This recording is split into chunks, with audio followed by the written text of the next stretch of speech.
Jadi Tembang Alit ini kan komposisinya Jaya Suprana ya. Oh, oke oke. Komposisi. Komposisi dari Jaya Suprana yang aslinya ditulis untuk solo piano. Hmm, Untuk solo piano. Kalau aslinya karya ini ditulis itu di F mayor ya. oke. Di F mayor. Nah, kalau saya mau cerita tentang proses bagaimana mentransip atau mengaransemen karya ini memang cukup panjang gitu ya. Mm-mm. Cukup jadi yang jelas gini, kalau kita mau mengaransemen satu karya yang aslinya itu bukan untuk gitar, memang ada beberapa hal yang perlu diperhatikan gitu ya. Salah satunya tuh dari tonalitas ya, Mm-mm. kuncinya. Jadi misalkan Tembang Alit ini gitu, itu main di F gitu ya. Iya. Nah, di F itu kalau untuk gitar itu kan kurang natural ya. Ya Karena kurang kita tahu nyaman lah ya. ya, jadi sebagian besar karya-karya gitar kan ditulis itu misalnya di E mayor ya, di E misalnya, di E terus di D, di G, mungkin ada beberapa di C, di A gitu ya. Di F itu Hmm. cukup jarang ya, ada tapi nggak terlalu banyak gitu. Hmm. Nah, kita mikir wah ini kalau di F kayaknya kurang nyaman gitu. Nah, terus kita coba mentranskripnya ini kita rubah gitu ke E gitu. Pertamanya gitu. Kita coba pindah ke E mayor. Nah, setelah ke E mayor eh, itu masih ada kendala apa? Jadi ada bagian tertentu yang untuk nada tenor tinggi ya, nada tinggi. Hmm. Kalau di piano enak sekali gitu. Kalau di gitar masih susah gitu. Susah sekali. Nah, dari F ke pindah ke E itu kan cuma setengah ya, bedanya cuma setengah nada, setengah laras gitu ya. Nah, nada-nada tadi di gitar, nada tinggi yang di piano itu kalau ditransfer ke gitar itu ternyata masih masih cukup susah gitu. Wah, ini berarti kayaknya kok harus diganti lagi. Diturun lagi, kita turunkan Hmm. lagi ke D, ke D. Nah, dicoba-coba lagi turun ke D, eh, cukup nyaman, tapi ada bagian juga yang kayaknya namanya susah juga ya untuk dimainkan itu. Itu di bagian yang nanti nah ini di bagian yang ini nanti nih masih kurang nyaman Hmm. yang ini di bagian ini di birama kelihatan nggak nih yang saya tunjukkan yang Iya ada kelihatan. nada Kelihatan. seperenam belasan ya seperenam Iya. belasan ini itu Oke. lalu eh, tapi memang udah cukup nyaman main di D itu ya main di D udah cukup nyaman cuman kok kita ini ada satu pertimbangan kalau di piano kalau kita lihat main nada-nada yang ini ya ini kan bentuknya pola-pola apa eh, nada pentatonik ya yang dirangkai dalam bentuk arpeggio itu ya. Ini Hmm. kalau di piano enak sekali gitu. Tapi kalau di gitar ini agak susah gitu. Gimana ini? Agak susah dan kita semua pengen gini kalau kita dengarkan versi pianonya itu memang ada kesan kayak imitasi suara apa kayak kayak kecapi gitu ya. Hmm. Nah, kita pengen munculkan itu di gitar. Nah, kalau modelnya kita main di D kayaknya masih susah. Lalu kita coba lagi kita turunkan sampai ke C kan tangan nada C mayor. Nah, di C mayor ini kita nemukan nada-nada yang tadi ini itu kita bisa mainkan cukup mudah. Atau kita bisa mainkan tuh dengan Hmm. pola-pola arpeggio, ada yang model campanella gitu. Sehingga terdengar tuh, oh ini kok lebih lebih apa lebih suaranya lebih lebih apa dongnya bisa lebih panjang gitu. Jadi nada-nada Hmm. bukan dimainkan dalam bentuk apa scale setengah nada tapi dengan bentuk arpeggio itu. Nah kayak gitu Hmm. misalnya. Akhirnya wah ini kayak main di C enak. Seperti gitu. Oke. Nah, ini. Itu sampai saya Kalau mikir kalau boleh sedikit ya. tahu Pak, sorry Hmm. motong dulu sedikit. Ya. Ini yang aransemen kalau kayak gini biasanya ada satu orang dulu yang aransemen di antara Bapak berdua, baru nanti kayak dicekin yang lainnya apa ini gimana Pak prosesnya? Ya. Oh ya. Ini memang untuk penulisannya ini yang pertama saya gitu ya. Saya lalu kita coba terus saya bisa minta cek coba ini dicek gitu. sama Nabila gitu. Kita coba latihan bareng. Wah, ini kayaknya ya dari situ kan ada muncul-muncul ide-ide gitu yang tadi saya katakan itu ya. Oh, coba kayaknya ini ya. Nabila kasih saran, oh ini kayaknya enak begini apa gimana gitu. Nah, itu saya coba misalnya transkrip ulang lagi, coba tapi transkrip ya, kita transkrip lagi. Nah, istilah mentranskrip dulu, jadi belum proses belum jadi ya. Transkrip, istilah mentranskrip, jadi memindahkan dari part piano, nada piano ke gitar gitu ya. Gitu. Oke. Nah, lalu ada lagi masalah kalau misalnya ke C, kita kita masih mengalami kendala masalah range nadanya ya. Kalau di piano kan enak sekali ya, jauh, saya tuh ya boleh bilang open ya dari ini. Nah kalau di gitar, kalau kita main di C,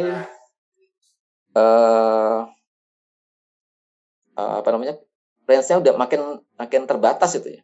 Kalau main di E kan enak ya, kalau main di D drop D gitu enak gitu. Tapi kalau main di C, wah ini kok terbatas, udah ini nada di F, di E ini udah nggak kepake lagi kesana gitu kan. Lalu kita mikir gimana ya? Ya udah, kita coba senar 6 itu dari E turun ke C. Lalu yang senar 5 yang di A itu turun ke G. Jadi kita bisa dapetin nada chord C itu senar 6 dan senar 5-nya open string gitu ya. Jadi suaranya resonannya lebih buang gitu, lebih dalam, lebih gelap gitu ya ini. Kayak gitu.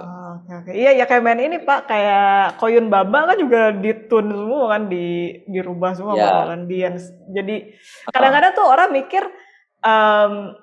oh ya udah, misalkan maunya main di D, ya udah saya or main di E lah, ya udah saya main di tangan nada D, saya kapo aja kayak gitu.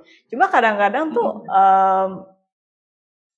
orang kurang sensitif dengan suara dari tangan nada tersebut tuh beda loh. Jadi main di F tuh sama main di G, walaupun ya sama gitu ya, not yang dimainkan tanda kutip, cuman efek yang dihasilkan tuh beda banget sih sebenarnya. Ya. Nah, ini nanti yang mau saya jelasin nanti nih. Ini menarik sih. Ya, oke Pak, lanjut Pak. Ya, lalu gini, yang tadi sebelum tadi pas saya jelaskan nada C dikendorin ya, nada E-nya dari senar 6 dikendorin itu kita nemukan gini, ini misalnya ini kita lihat ya melodinya ini ya, melodi gitar 1 ini ya. Gitar 1 melodinya seperti ini ya, mi fa mi fa sol ini ya. Itu kalau kita main di posisi gitar tune yang normal, nada C, kita lihat yang gitar 2-nya. Ini kalau misalnya kita main C yang biasanya C, terus lalu ada G, ini kan akan antara melodi sama iringan itu akan overlap kan, akan dengan chordnya overlap. Iya. Jadi melodinya itu juga di dalam chordnya itu kan jadi ya jadi overlap dan bisa nggak jelas mungkin. Nah makanya dengan kita menurunkan nada E senar 6 ke C, lalu G-nya itu senar A-nya senar 5 itu ke G, akhirnya jadi seperti ini hasilnya. Jadi melodi itu tidak tertutup oleh accompaniment-nya itu. Seperti itu. Sehingga range-nya lebih luas kan. Itu yang kita pertimbangkan juga gitu. Karena pertamanya kan main C biasa, oh itu kok jadi aneh, jadi overlap gitu. Jadi nutup melodinya. Kalau gini karena posisinya udah open, terbuka lebih lebar, jadi kita bisa lebih leluasa. Nah itu. Kalau punya ekstra senar lebih enak lagi ya Pak ya, yang lebih dari 6 senar. Kan nggak ada ekstra senar. Iya benar. Oh iya. Ini ilmu bagus banget nih buat yang dengerin nih. Karena ya mungkin orang-orang nggak kepikiran juga buat sampai diturunin ke C kayak gitu. Iya. Nah lalu berikutnya gini, jadi kita udah main di C nih, udah enak, wah ini udah sudah nyaman lah gitu, sudah nyaman, terutama yang saya katakan tadi yang di bagian sini ya, yang di bagian ada 1/16 ini ya mungkin bisa dijelaskan lihat dengan di YouTube kita gitu ya. Itu udah ya sudah nyaman, udah dalam bentuk arpeggio gitu, lalu ada yang model campanella, jadi kesan suaranya udah bisa lebih bisa dengar lebih panjang itu ya. Nah, ada satu masalah lagi gitu. Kalau kita main di C, main di dalam posisi ini, itu ternyata kita dengarkan itu belum kuat untuk memunculkan suara sitar itu, suara gamelan itu belum terlalu kuat gitu. Masih ya kesan kayak masih kayak low gitu apa ya istilahnya, saya agak susah untuk mungkin jelasin kesan kok ini kok masih terlalu masih terlalu soft gitu ya. Lalu nah kita ada ide gimana kok dikapo supaya jadi gini, kalau gitar kalau kita kapo seperti katanya Mbak Gina bilang, kalau di kapo itu kan suaranya cenderung lebih tajam ya biasanya gitu. Kalau di open string atau apa kan kesannya senar tuh lebih tegangnya lebih kecil dan lebih loose gitu ya Pak. Mungkin lebih sonoritasnya kan agak beda, kita ngerasain seperti ini kalau kan ada beberapa karya misalnya Renaissance itu ya, dia main di kapo 4 gitu ya, itu kan suaranya jadi kelihatan gimana gitu, lebih tajam ya daripada dia main biasa gitu ya. Kan pernah dengar kan karya Renaissance atau barok gitu. Nah itu sama juga, kita terinspirasi itu juga kita coba ini di kapo di fret yang kedua gitu ya. Nah ternyata benar suaranya itu lebih tajam gitu ya, lebih ya itu lebih tajam lah gitu, sehingga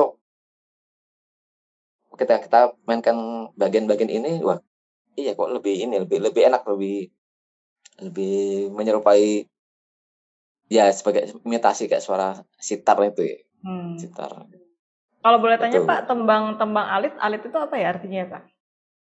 Alit itu kecil. Oh. Kecil. Tembang itu kan lagu, nyanyian, nyanyian lagu, kecil. Nyanyian kecil. Gitu.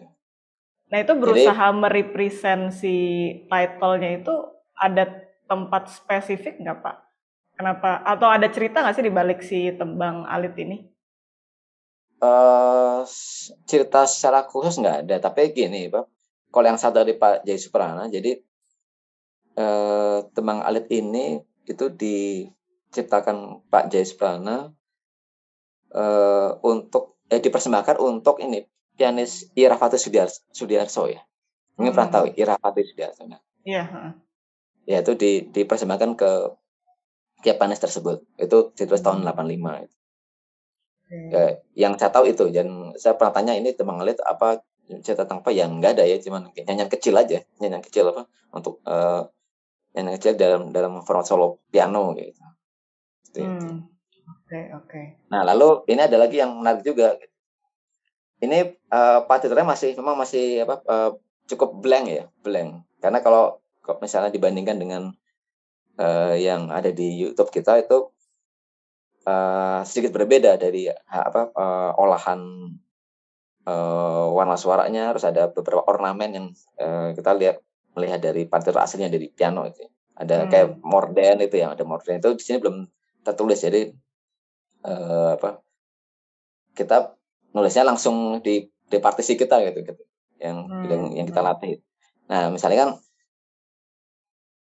ini kan ada bagian pengulangan ya. Yang di Berma 9 di sini ini sampai sorry. Ini kamar 1. Nah, di sini ini ada pengulangan kembali ke birama yang pertama ya. Nah, ini aslinya memang belum tertulis agak beda dari yang kita mainkan di YouTube ya. Jadi ini kalau diulangi itu kan sama ya. Lalu kita coba, saya dan Nabila diskusi gimana caranya membuat warna suara yang berbeda gimana ya. Akhirnya muncul ide untuk pengulangan kedua itu main harmonik oktav ya. Kemudian iringannya itu pizzicato gitu. Ya itu malah jadi kesana jadi kayak ini ada kayak suara yang suara-suara yang ngambang ya, main harmonik ya suaranya. Saya selalu bilangnya itu suara-suara magical gitu loh Pak. Ya ngambang itu. Ya pokoknya ya gitu deh. Ya, terus Oke. dipadu dengan suara pizzicato dari accompaniment-nya itu, sana lebih eksotis gitu ya. Itu dari ide kami juga gitu. Memang tidak tertulis di sini, jadi kita tulis langsung di partitur yang akan kita mainkan. Dan beberapa tempat juga sama, ada yang kita buat juga dengan model variasi suara itu dengan harmonik dan pizzicato. Ya contoh begitu. Oke. Nah ini tadi kayak yang Bapak bilang ganti-gantian ya Pak. Jadi waktu di awal kan suara satunya ngambil melodinya kan ya. Ya. Lalu sampai bar 18 baru gantian kan ganti peran gitu ya. Ya begini ya. Nah ini. Lalu di Birama 24 ini kita main oktav barengan ya. Main melodi bersama tapi secara oktav. Nah, itu temanya lagi kan ya Pak ya 24 itu masuk ke 25. Ya begini. Jadi kalau kita lihat sini peran 1-2 tuh imbang gitu. Nggak ada yang mendominasi gitu. Semua imbang dan semua punya peranan sendiri dan tetapi itu saling mendukung gitu ya. Nah, ini kan sama impact kayak gini gitu. Nanti di bagian terakhir ini gantian nah. Yang tadi saya ini dimainkan di gitar 2 sekarang di gitar 1. Nah.